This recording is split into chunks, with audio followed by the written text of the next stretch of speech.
también otro motivo de oración es que en Conérico la obra del Señor está creciendo y se está llevando a cabo lo que el Señor nos va a dar. Estamos orando por eso. Así que para septiembre, si Dios lo permite, la asamblea, lo que estamos haciendo ya no se va a hacer en los hogares, se va a hacer en un local que se va a obtener por otro grupo de hermanos de nuestras asambleas. Los únicos que son americanos, no nos vamos a poder estar, diríamos, juntos porque ellos saben inglés. Pero va a ser una bendición, que hay mucho espacio para celebrar allá lo que Dios quiere que hagamos. Así que es un motivo de oración. Nuestros hermanos van a tener un local, nosotros vamos a apoyar hasta que el Señor venga. Es el deseo de trabajar juntos para que el evangelio se extienda a los que están todavía sin hijos. Hermanos, vamos a separarnos los niños a la escuela dominical y entregarle hacia el hermano Walter el tema que él abrió hoy.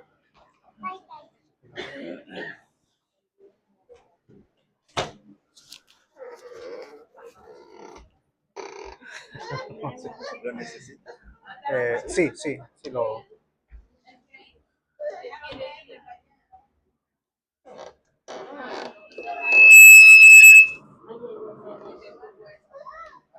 El sonido.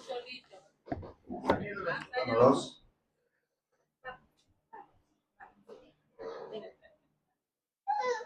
No sé por qué sonó. Bueno, buenas tardes, hermanos. Tengo hasta qué horas, hermanos, son las 40. No, son las 12. Estamos a las 12:40, 1:15, dice usted. 1:10, vamos. Como, depende como el... No, está bien así. Sí. Bueno, como miramos en esta mañana, la eternidad de Dios. Y cuando nos referimos a Dios, estamos hablando, nos estamos refiriendo al Señor Jesucristo. Una cosa muy curiosa, cuando el Señor Jesucristo se le presentó a Tomás, y Tomás, bueno, los testigos de Jehová dicen que Tomás se asustó y por eso dijo, Dios mío, Señor mío y Dios mío. Pero Tomás dijo, Señor mío y Dios mío. Y el Señor Jesucristo le dijo, bienaventurados los que no vieron y creyeron. No le dijo, no, ¿por qué dices Dios mío? Sino bienaventurados los que vieron y creyeron. Es decir, que Él se está identificando como el único Dios. Miramos la eternidad de Dios, un Dios vivo y verdadero, el único Dios, al Dios que nosotros adoramos, es el mismo Dios que el pueblo de Israel adoraba. El Dios de Abraham es el Dios de cada uno de nosotros hoy en día, porque Él es el único Dios vivo y verdadero. Hablamos que a Él nadie lo creó, no fue creado por otro Dios, sino que Él es la existencia en sí mismo, Él es la eternidad y hasta la eternidad. En una ocasión alguien se preguntó, creo que lo dije aquí en la asamblea, alguien se preguntó, bueno, ¿y cómo podemos definir la palabra eternidad? ¿Qué es eternidad? Bueno, una vida sin límite, constante, permanente. Pero alguien lo puso como una anécdota. Dijo, es como que pongamos un bloque de granito de 1 milla de largo, de 1 milla de ancho, y cada 1000 años se para un pajarito a limpiarse el pico. Cuando ese pajarito gastó toda lo que es la piedra, ha pasado 1 minuto de la eternidad. Es decir, algo que no tiene fin. Algo que no tiene fin. Y nosotros para allá vamos a pasar una eternidad con nuestro Señor. Por eso la vida, pues, que nosotros tenemos aquí en esta tierra es una vida pasajera. Por eso el Señor nos dice que nosotros pongamos la vida en las cosas de arriba y no aquí en la tierra. Porque ¿qué es la vida? Es algo que se va totalmente así, efímera, pasajero. Un día estamos, otro día no estamos. Somos como la flor del campo. Como dice la palabra del Señor, somos como la neblina. Entonces, pongamos la mira en las cosas de arriba. Pasemos ocupados en las cosas de Dios, en el reino de Dios. Por eso dice la palabra del Señor, ocupados en vuestra salvación, no preocupados por vuestra salvación, ocupados en vuestra salvación con temor y temblor. O sea, nosotros debemos de estar ocupados todo el tiempo en las cosas del Señor. Como dijo el Señor Jesucristo, que es necesario que yo esté siempre en los negocios de mi Padre. Vamos a 1 de Timoteo capítulo 3, Primera de Timoteo capítulo 3, verso 16. Es un texto que a mí me encanta porque aquí podemos ver al Señor Jesucristo por todos lados en los 5 puntos que vamos a estar viendo, que vamos a estar meditando en esta tarde. Timoteo, primera carta de Timoteo, de Pablo a Timoteo, capítulo 3, verso 16. Dice así la palabra del Señor: e indiscutiblemente grande es el misterio de la piedad. Dios fue manifestado en carne, justificado en el Espíritu, visto de los ángeles, predicado a los gentiles, creído en el mundo, recibido arriba en gloria. Estos son los 5 puntos que encontramos en un solo texto.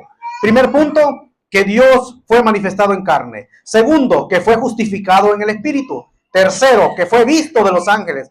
Cuarto, que fue predicado a los gentiles. Quinto, que fue creído en el mundo. Y sexto, que fue recibido arriba en gloria. Son los 5 puntos que vamos a estar meditando en esta tarde acerca de nuestro Señor. Y lo he titulado El Gran Misterio. El Gran Misterio, porque dice, grande es el misterio de la piedad.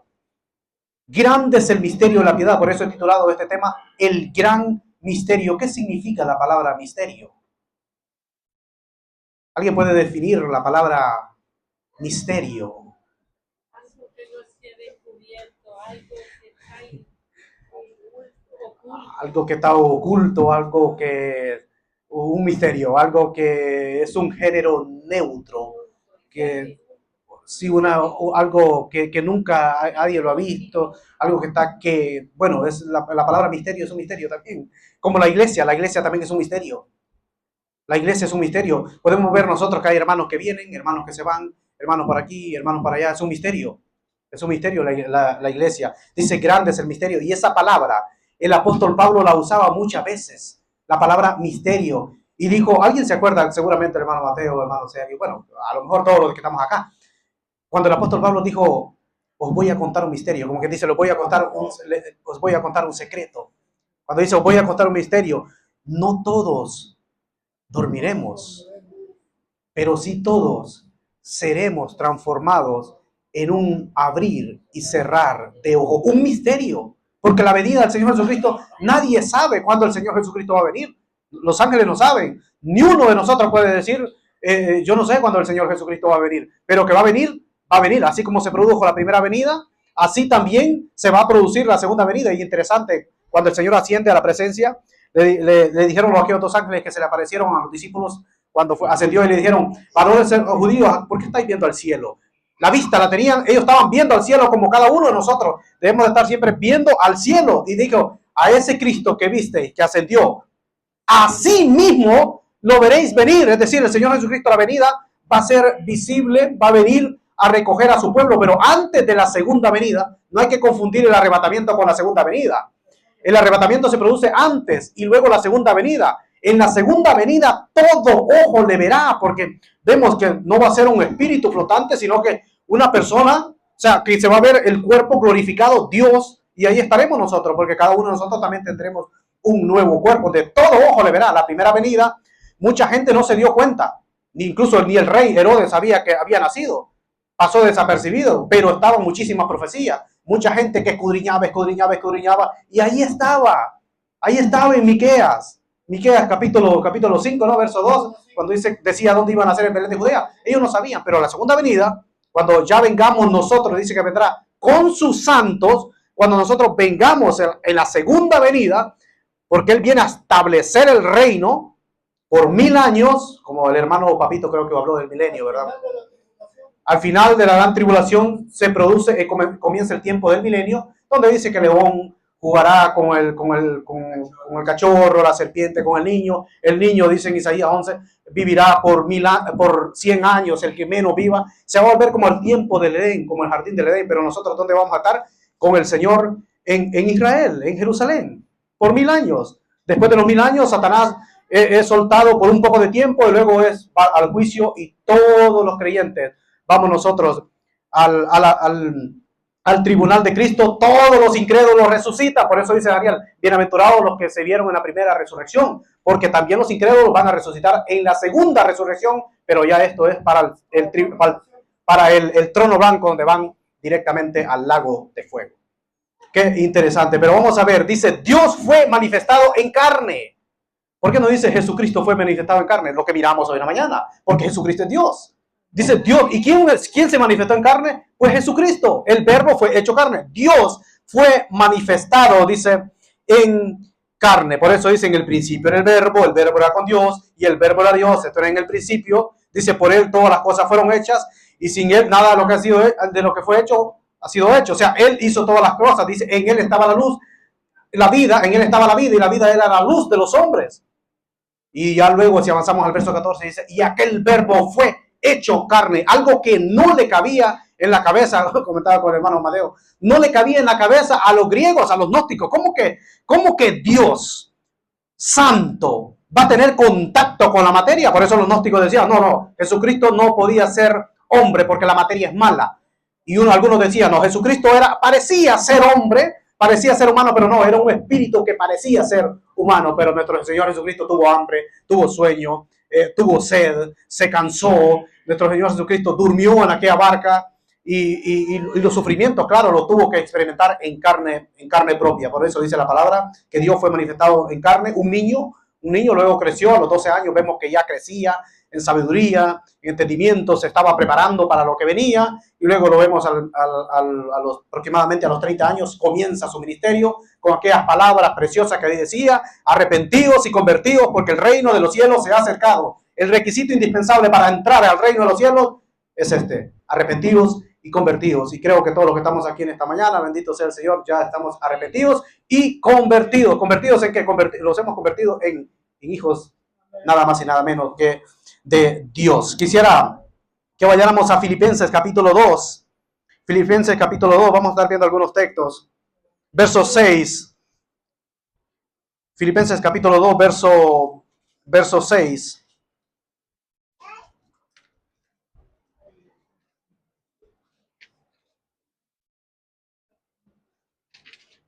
Dice así la palabra del Señor.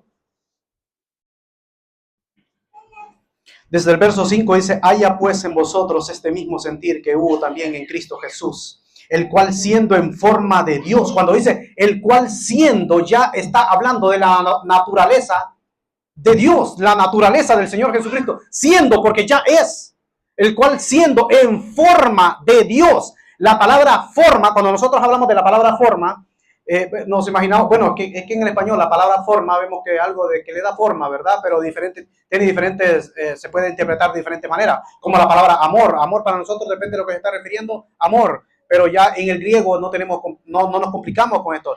La palabra forma, otra versión dice esencia. La esencia, siendo la esencia de Dios, por eso ahí vamos, la palabra forma en el griego es la palabra morfe. Pero la palabra también morfe, hay dos palabras, morfe y esquema. Morfe y esquema. La palabra morfe es la esencia de sí mismo, como decía usted. La esencia de sí mismo, la esencia de Dios. Esa es la palabra en forma, por ejemplo. Y la palabra esquema es que va cambiando. Por ejemplo, Dios no habló de la misma manera, habló de diferentes maneras, de diferentes formas. Se le apareció, Dios habló a través de una zarza a Moisés. Y Dios habló de diferentes formas, de diferentes maneras, como dice el libro de Hebreos. Entonces Él fue cambiando. Nació un niñito chiquitito, pero era Dios con nosotros. Emmanuel, niñito chiquito, fue creciendo. Le fue cambiando la voz, como normal, porque era 100% humano. A todos nosotros, bueno, a los hombres va cambiando la voz cuando llegamos de 12 a 13 años. Por ahí la voz va cambiando, porque es un cambio, hasta que llegamos ya ancianos y pues partimos a la presencia del Señor. Vamos cambiando, pero por eso es que Dios fue cambiando porque Él era 100% humano, pero la palabra morfe, la de morfe nunca cambió. Un niño nace varón, varoncito, niño, llegó adulto y siguió siendo varón, porque es la esencia, varón. Y esa es la esencia, por eso dice la palabra del Señor, que Él es el cual siendo en forma de Dios, no estimó el ser igual a Dios como cosa que aferrarse. Dice, y sigue diciendo, tomando forma de siervo, hecho semejante a los hombres, y estando en la condición de hombre, se humilló a sí mismo. Cuando él se vació, él dejó todos sus derechos, todo lo que le pertenecía a un lado, pero nunca, como decíamos en la mañana, nunca dejó de ser Dios, porque él podía defenderse, él podía predicar la palabra y luego pues irse y no pasar por la cruz, pero él se humilló, él se hizo siervo para así poder pasar por la cruz, porque sin derramamiento de sangre, sin cruz, ninguno de nosotros se podía salvar, y él lo sabía perfectamente. No es que él se vino a dar cuenta cuando ya estaba aquí en esta tierra que tenía que morir, no, él lo sabía desde la eternidad. Desde la eternidad, él sabía que tenía que venir a este mundo a morir por cada uno de nosotros. Por eso dice la palabra del Señor en 2 Corintios 5:21, que al que no conoció pecado, porque él nunca conoció pecado, al que no conoció pecado, dice, por nosotros lo hizo pecado para que nosotros fuésemos justicia de Dios en él. Qué tremendo, porque en él fue descargado la ira del Padre. Él cumplió toda la ley. Y a través de la obra de Cristo nosotros, uno dice, bueno, nosotros no podemos cumplir la ley, pero en cierto sentido sí la cumplimos si estamos en Cristo Jesús, porque Él nos representa, porque Él cumplió toda la ley, porque la ley solamente fue un medio. La ley dice, bueno, ¿y entonces para qué la dio si nadie la podía cumplir? Bueno, dice, por las transgresiones, la ley fue para preparar. Por eso Pablo lo explica muy bien, que dice que la ley fue un ayo, fue un medio para que cuando viniera el Señor Jesucristo, esta gente ya pudiera ya recibir, ya estuviera como entrenado y recibir la promesa. Desgraciadamente, pues, a lo suyo vino y los suyos no le recibieron, porque la condición de nosotros era terrible, éramos pecadores, una raza que habíamos caído, nos habíamos desviado, todos nosotros, dice la palabra del Señor, nos desviamos como ovejas, cada quien se apartó por su propio camino, todos necesitábamos un Salvador. Por eso es el gran misterio de la piedad, el gran misterio que Dios mismo vino a este mundo. Y por eso, y la gente, el mundo no puede entender, porque para ellos el evangelio es locura. Porque ¿cómo que Dios vino a esta tierra? Pues ese es el misterio. Porque las cosas espirituales, dice la Biblia, se deben interpretar espiritualmente. El hombre terrenal no va a entender esto, no lo va a entender. ¿Por qué? Porque esto se entiende espiritualmente por revelación divina, nada más y nada menos que de nuestro Dios. Otro versículo en 1 Juan capítulo 4, la primera carta de Juan capítulo 4.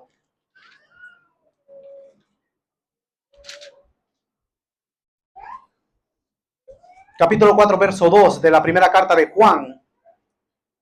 Mire cómo dice, en esto conoced el Espíritu de Dios. Si alguien quiere conocer el Espíritu de Dios, lo vamos a conocer en esto. Dice, todo espíritu que confiesa que Jesucristo ha venido en carne es de Dios.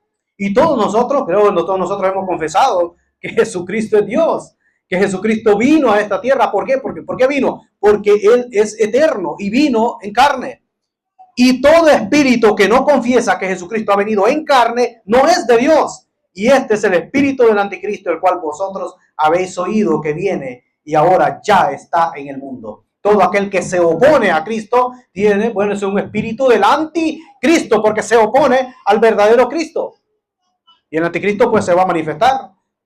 Ya está el espíritu, pero él se va a manifestar. Es una persona de carne y hueso, no es que va a salir algo un extraterrestre, sino que es una persona de carne y hueso, que se va a levantar en cualquier momento, se va a dar a conocer. La Biblia dice, le llama en Daniel el cuerno pequeño, aquel hombre inicuo, el hombre de pecado.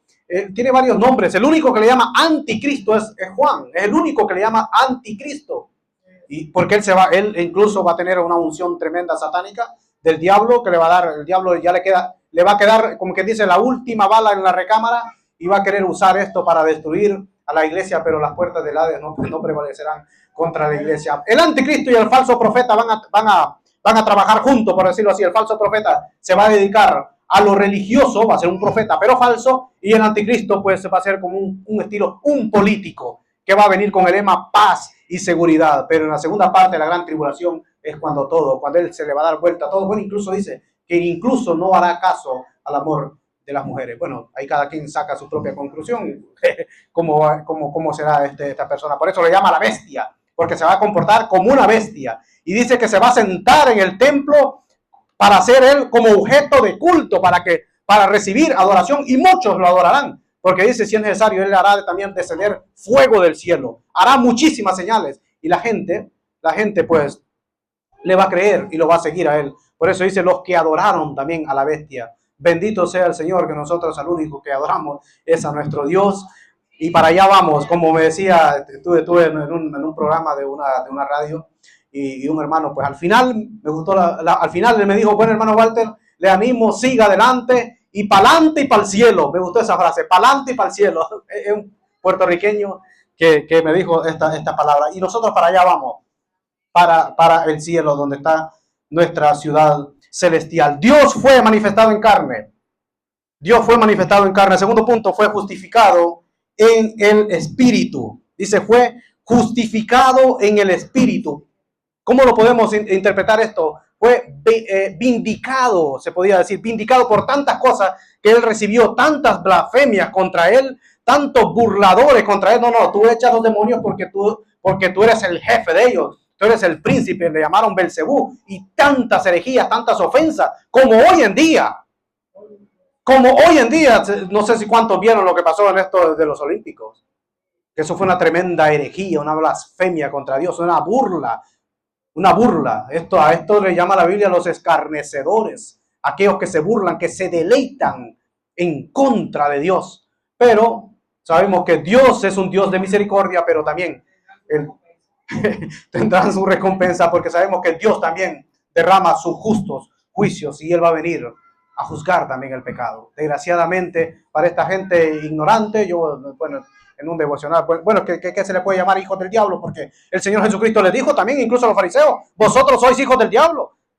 Y estas personas, que el que está contra Dios, esto es ya el espíritu del anticristo, que se burlaron, hicieron cuantas cosas, ¿verdad? Cuando en este otro torneo de acá, de la Copa América, se había hecho incluso una oración, algo bonito, palabras, ¿verdad? Y lo que pasó hoy. Pero eso, estamos en los últimos tiempos, donde va a acontecer estas cosas. Pero Dios Él fue, dice, justificado en el Espíritu, justificado a través de las obras por todo lo que hizo, aunque le decían de todo, pero las obras daban testimonio de Él. Por eso decía, si no me creéis a mis palabras, creed por las obras que yo hago. Porque Él, lo que el Señor decía, no solamente decía, sino que lo hacía. Eso se miraba, eso era visible ante los ojos de todos, sino que era porque no le querían reconocer que Él es el único Dios verdadero. A través, si vamos al apóstol Pablo, la carta que escribió el apóstol Pablo a los romanos, capítulo 1, Pablo a los romanos, capítulo 1.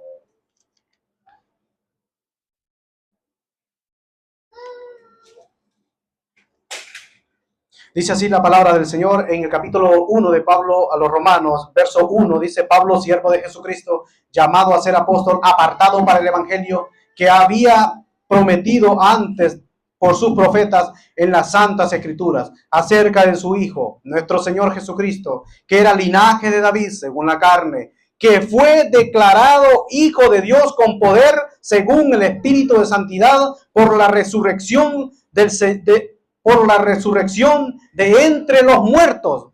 Por la resurrección Él fue vindicado, Él fue restaurado, no restaurado, sino que fue resucitado visiblemente, y a través de la resurrección nosotros podemos ver que el Padre aceptó la ofrenda. Porque Jesucristo hubiera muerto y no hubiera resucitado, ¿cómo nosotros podemos entender que el Padre se quedó satisfecho, que aceptó la ofrenda, que Él era el verdadero? Pero a través de la resurrección nos vemos que el Padre lo resucita, dando testimonio que Él era quien dijo que era.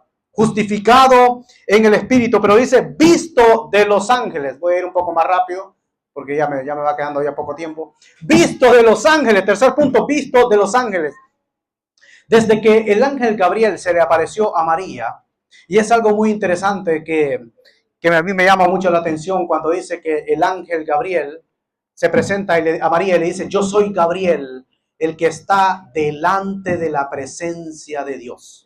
Porque hay niveles también en el mundo espiritual. Así como de maldad, también Dios tiene, hay niveles, hay ángeles, hay arcángeles, o sea, hay niveles. Y Gabriel, él le dice a María: yo soy Gabriel, el que está delante de la presencia de Dios. En Ezequiel dice que ellos, los seres vivientes, son más rápidos que un rayo. O sea, cuando reciben el Señor manda, o sea, son más rápidos que un rayo. Eso se produce rapidísimo, como son de veloces.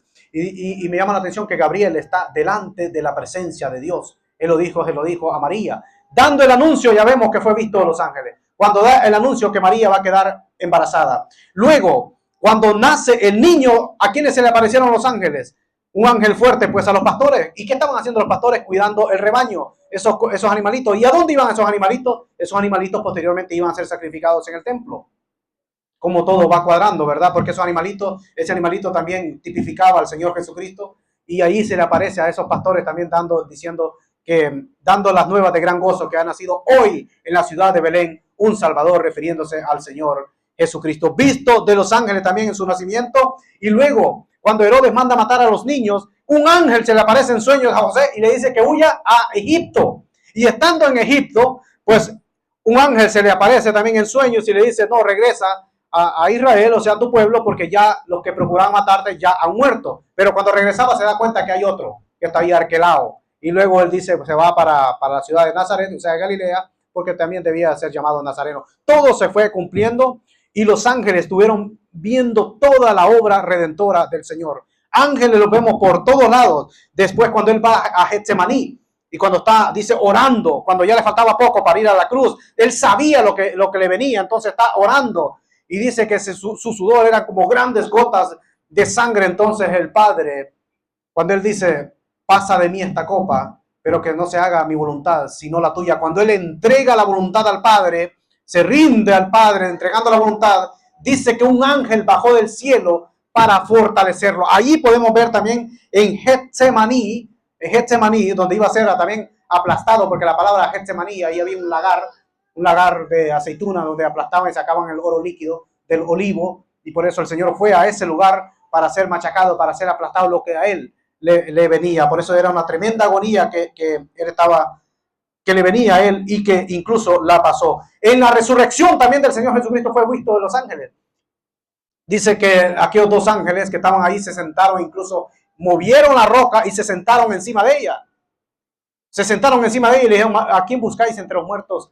Al que vive, ha resucitado. ¿Quiénes eran ellos? Pues también eran ángeles. En la resurrección también. Y vemos que en la ascensión también, lo que mencionaba al principio, varones Galileos, ¿por qué estáis viendo al cielo? A ese Cristo que ustedes vieron que ascendió al cielo, así mismo vendrá también de nuevo, o sea, a reinar, a recoger primeramente al pueblo y luego a reinar. Los ángeles vieron el gran misterio, los ángeles contemplaron al Señor Jesucristo. Habían siempre ángeles por todos lados viendo lo que el Señor Jesucristo estaba haciendo, porque ellos lo habían contemplado en el cielo y sabía que el que estaba ahí, pues sabía que Él era el Dios, el que se merece toda adoración. Y ellos andaban viendo la obra, todos los que el Señor Jesucristo andaban viendo también la obra, los ángeles, porque ellos contemplan y adoran a Dios. Por eso cuando Él subió al cielo, que va a ser el último punto, ya es una tremenda gloria, porque Él llegó con una tremenda victoria.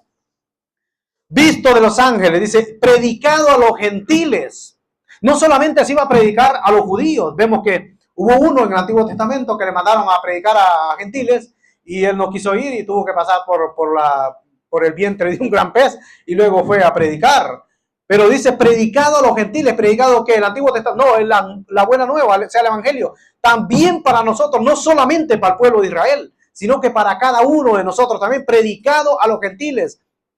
Predicado a los gentiles, fue el mandato que Dios le dio a los discípulos, ¿verdad? Ir y hacer discípulos, ir por todo el mundo y hacer discípulos a todas las naciones, bautizándolos en el nombre del Padre, del Hijo y del Espíritu Santo. Ese evangelio también llegó a nosotros y por eso nosotros conocimos, entendimos el evangelio, porque llegó también a nuestras manos y hoy podemos tener la palabra del Señor, donde nos damos cuenta lo que pasó al Señor Jesucristo, lo que se cumplió, lo que se decía ya en el Antiguo Testamento. Por eso no hay un mensaje más importante, porque los discípulos fueron por todos lados, expandieron el evangelio. El apóstol Pablo, él levantó muchísimas iglesias, expandieron el evangelio, fueron por todos lados sin importar lo que les pasaba, los metían a la hoguera, los quemaban, a ellos no les importaba porque sabían que incluso el libro de los Hebreos dicen que algunos querían pagar como el rescate. No es necesario que ustedes paguen el rescate, sino porque vamos a tener mejor recompensa en el cielo. Policarpo, uno de la historia secular, que a él le dijeron, bueno, si tú niegas de la fe de Cristo, no te quemamos, no te matamos, pero niega la fe de Cristo. Él dijo, no es necesario que ustedes me lleven a la hoguera, sino que yo voy por mi propia cuenta, pero nunca voy a negar la fe en Cristo, porque yo sé en quién he creído, como también lo dijo el apóstol Pablo. No solamente este evangelio se predicó a los gentiles, sino que fue creído en el mundo. No solamente se predicó y nadie creyó, no. Los milagros que se hacían, las señales que se hacían, por eso en aquel tiempo los milagros eran visibles. No significa que Dios no paró de hacer milagros. Dios es el mismo, Él no cambia. Él sí, los milagros siguen haciéndose, pero en aquella ocasión, en aquel tiempo, eran más visibles. Eran más visibles, incluso con Pedro pasaba y con su sombra, pues se sanaban los enfermos. El apóstol Pablo con unos pañuelos, pues se sanaban los enfermos. Era todo más visible, porque la iglesia venía comenzando y tenía que hacerse visible todo. Hoy siguen los milagros, pero tenemos que siempre orar, pedirle al Señor con fe. Ahora es por fe, porque la gloria no se la lleva el hombre, sino que la gloria siempre es para el Señor. No significa que el Señor no contesta una oración. Dios escucha todas las oraciones que nosotros hacemos y Él contesta conforme a su voluntad, conforme al tiempo, porque como Él controla absolutamente todo, Él sabe cuándo va a contestar. Por eso no es que Él no nos escuche, sino que siempre y cuando nosotros pedimos conforme a su voluntad. El evangelio fue creído en el mundo porque no fue una obra en vano, sino que todos, pues, la familia, bueno, en el Apocalipsis, en la mañana, miramos que millones de millones, muchísimos millones de hijos que tiene nuestro Dios. La obra no fue en vano, fue una tremenda victoria. Y algo muy bonito que cuando Cristo, antes de ir a la cruz y ora por los discípulos, también oró por cada uno de nosotros. Cuando dijo, Padre, no oro solamente por ellos, sino que por los que han de creer. Ahí se cumple la palabra creído en el mundo. Por los que han de creer por la palabra de ellos. ¿Y quiénes han creído? Pues nosotros y millones de personas, de hermanos, que han creído a ese evangelio que se predicó, a ese evangelio que los ángeles pudieron contemplar. A ese mismo evangelio fue también, dice, creído en el mundo. Y el último punto, bueno, yo no sé, el tiempo se me fue tan rápido. El último punto es recibido arriba en gloria.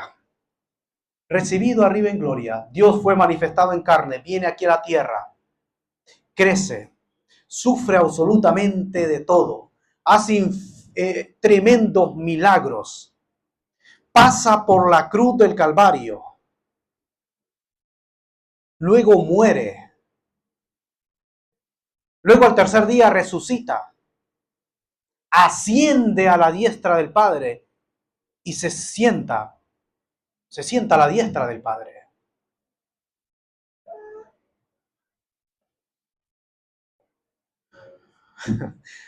Él, no sé si ustedes se imaginan, pero los ángeles, querubines, serafines, toda la hueste celestial, todo lo que está en el cielo, ver que llega de nuevo.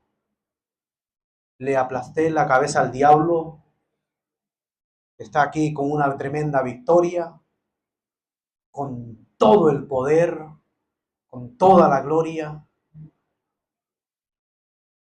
y verá el fruto, dice, de su aflicción, que somos cada uno de nosotros. Si ustedes, mire, Él desciende y llega hasta lavarle los pies a sus discípulos, como dar ejemplo, se humilló hasta lo sumo. Luego pasa todo lo que Él hizo en ese proceso de 33 años. Luego muere, resucita y regresa. Es como bajar y volver a subir. Pero ya con una obra terminada, consumado es. Con aquellas palabras tetelestai, la deuda ha sido pagada. Y le aplastó la cabeza al diablo. Y vemos que Él fue recibido como en gloria arriba. Pero los ángeles nunca lo dejaron solo porque siempre estuvieron observando el gran misterio de la piedad. Él vino a buscar, dice la palabra del Señor, y a salvar lo que se había perdido. Y para terminar, tres cosas que me llaman mucho la atención de los ángeles. Los ángeles anuncian, ¿verdad? Anuncian el nacimiento del Señor Jesucristo. Los ángeles anuncian que ha resucitado. ¿Por qué buscáis entre los muertos al que vive? Él ha resucitado. Pero los ángeles anuncian algo que todavía no se ha producido. Así como vieron ascender al Señor, así vendrá. Por eso nosotros tenemos que tener la plena confianza y convicción que nuestro Señor Jesucristo vendrá de nuevo a esta tierra. Vino como un cordero a morir por toda la humanidad, pero en su segunda venida va a venir como un juez justo a reinar, porque Él lo hizo absolutamente todo.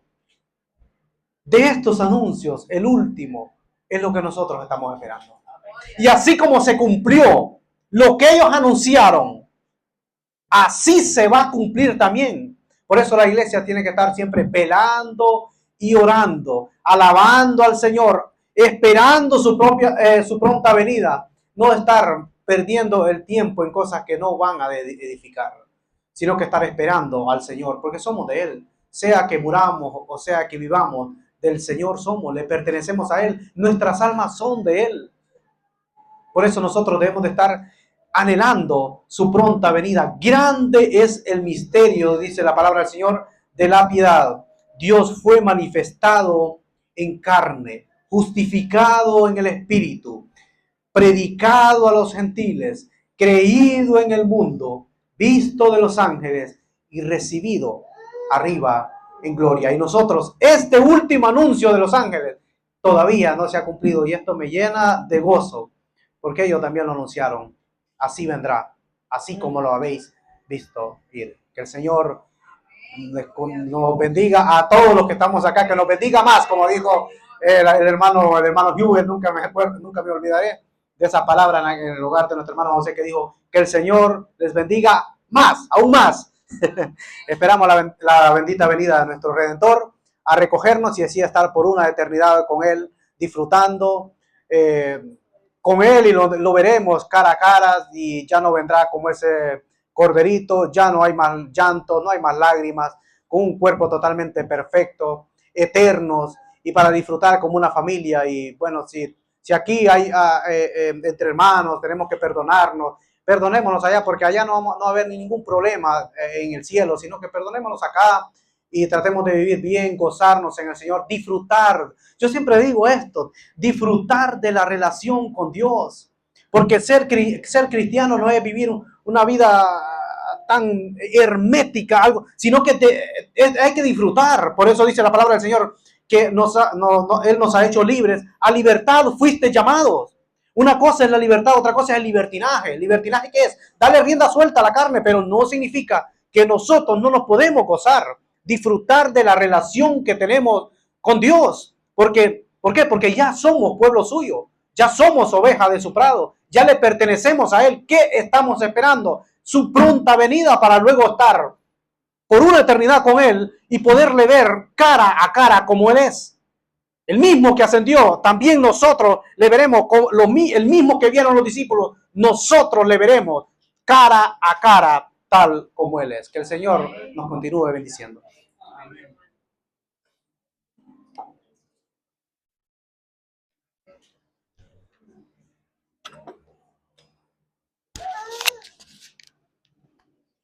Hermano, el tiempo de la reunión llegó a su límite. Vamos a terminar y nos vamos a despedir con palabras de oración.